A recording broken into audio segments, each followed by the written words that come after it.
तो चलिए दोस्तों, मैं आप लोगों के सामने फिर से एक बहुत ही सुंदर बेटी विवाह गीत लेकर आई हूँ। तो आप लोग लास्ट तक जरूर सुनिएगा। अगर अच्छा लगे तो एक लाइक शेयर कमेंट करना ना भूलिएगा। तो चलिए मैं सुनाती हूँ आप लोगों को।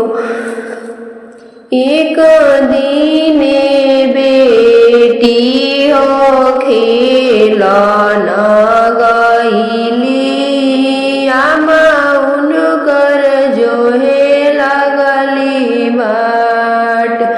एक दीने बेटी हो खेलना गईली, आमा उनकर जोहेली बाट। दुआरा से प्रभु जी आंगनवा खाड़ भईनी, काहे धनी मानावा उदास।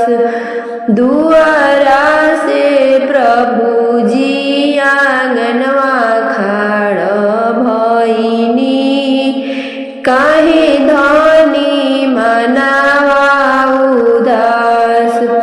आजू तोहरी बेटी हो खेलना गईली, तू उनकर जोहेलू बाट।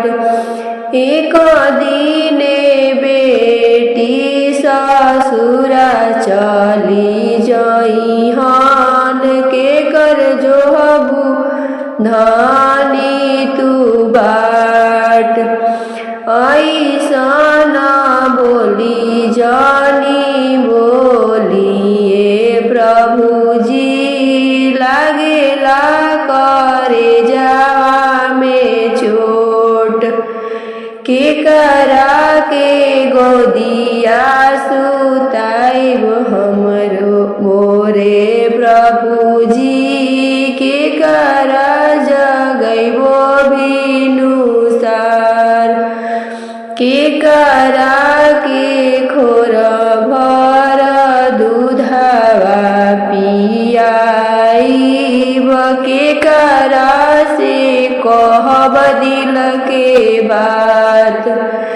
राम रसोइया में से निकलेली भाभी, सुनी सासु वचन हमार।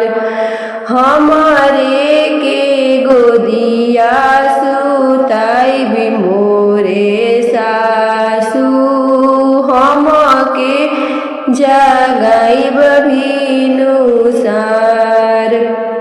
हमारे के खोर भर